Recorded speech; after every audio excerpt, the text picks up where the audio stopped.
भाई साहब, आप लोगों ने सुना होगा बुल रन 2025, लेकिन किसी को क्या पता था कि यहाँ पर क्रैश 2025 जो है वो देखने को मिल जाएगा। तो ये हालात इस वक्त जो है वो 2025 के अंदर देखने को मिल रहे हैं। हर बंदे के माइंड में यही था कि 2025 जो ईयर होगा ये बुल रन का साल होगा, जिसमें हम लोग देखेंगे बिटकॉइन $1,50,000 की वैल्यू को टच करेगा, और इसी के साथ हमारे जो आल्ट कॉइन जो अभी तक उस तरह का बुलिश नहीं दिखा सके जो दिखाना चाहिए, वो भी अपनी एवरेज वैल्यू को क्रॉस करके आगे बढ़ जाएंगे। यहाँ पर एक ऑल टाइम हाई को क्रॉस करने की कोशिश करेंगे, या ऑल टाइम हाई को क्रॉस कर चुके होंगे या टच कर चुके होंगे। ये सिनेरियो जो है वो हम लोगों को 2025 के अंदर देखने को मिलेगा, लेकिन ऐसा कुछ भी यहाँ पर देखने को नहीं मिला। हुआ क्या कि ट्रंप के जीतने के बाद जो वैल्यू हमें 1,09,000 पर देखने को मिल रही थी, वो आहिस्ता आहिस्ता आहिस्ता आहिस्ता उस हाइप को तोड़ती गई, और करते करते क्या हुआ कि वैल्यू नीचे गिरना स्टार्ट हो गई।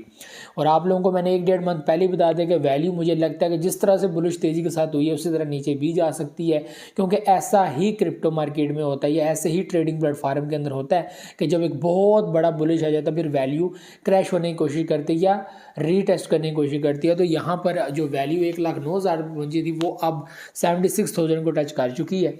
ठीक है, तो यहाँ पर जो अगर मेजर हम लोग क्रैश देखें तो वो 58,000 का है।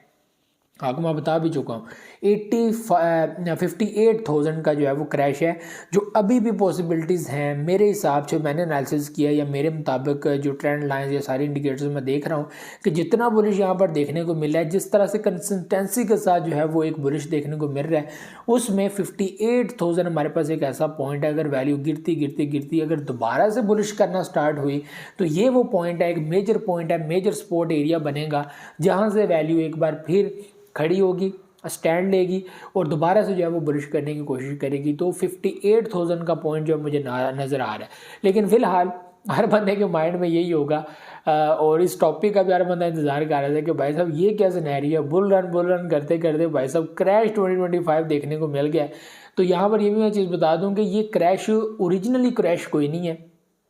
एक वैल्यू अच्छे खासे जो है वो प्रॉफिट के साथ, अच्छे खासे मूड के साथ 1,09,000 को टच करेगी, उसी के साथ आल्ट कोइंस के अंदर भी अच्छी खासी रिकवरी देगी।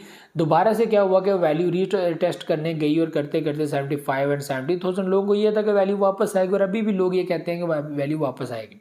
ठीक है, तो 58,000 यहाँ पर यहाँ पे वैल्यू दोबारा से जब चलना शुरू होगी तो यहाँ पे 2025 जो है इसका ये जो पहले 4-5 मंथ हैं ये बुरे हो सकते हैं, लेकिन इसी साल के अंदर बहुत कुछ बेहतर हो सकता है क्रिप्टो को लेकर। ये बात याद रखिएगा, वो चीज़ अभी तक मौजूद है। ट्रंप अगर कुछ ऐसे मामलात में उलझ चुके हैं जो जाहिर सी बात है जिसमें इकॉनमी को फ़ायदा नहीं होगा, शेयर मार्केट को फ़ायदा नहीं होगा, या क्रिप्टो को या ट्रेडिंग प्लेटफॉर्म कोई भी उसको फ़ायदा नहीं होगा, तो यहाँ पर कुछ ऐसी सिचुएशंस जो है वो क्रिएट की जा रही हैं या हो रही हैं। मे बी वो इसके हल की तरफ जा रहे हों, लेकिन किसी न किसी जगह पे ट्रंप काफ़ी एग्रेसिव मोड में नज़र आ रहे हैं, जिसकी वजह से हालात ख़राब हो रहे हैं। तो ये जो है वो मामलात हैं, और ये मामलात और वो मामलात थोड़े से डिफरेंट हैं, इसलिए जो है वो इनके अंदर काफ़ी ज़्यादा जो है वो हमें ख़राबी जो है वो नज़र आ रही है। बहरहाल जी, देखते हैं नेक्स्ट क्या बनता है। तो क्रैश 2025 देखते हैं कि कितना बड़ा क्रैश जो है वो अभी मज़ीद आने का चांस है। बाकी 58 का पॉइंट मैंने आपको बता दिया, मज़ीद वैल्यू कहाँ तक जाती है ये देखने वाली बात है। फ़िलहाल 82,000 के ऊपर मार्केट है। अब अपना नेक्स्ट पॉइंट किसके ऊपर बनाती है बिटकॉइन, ये देखते हैं। तो ये फिर चीज़ें थी, मुझे तो इजाज़त हुआ, मैं देखो बसर करके अल्लाह हाफ़िज़।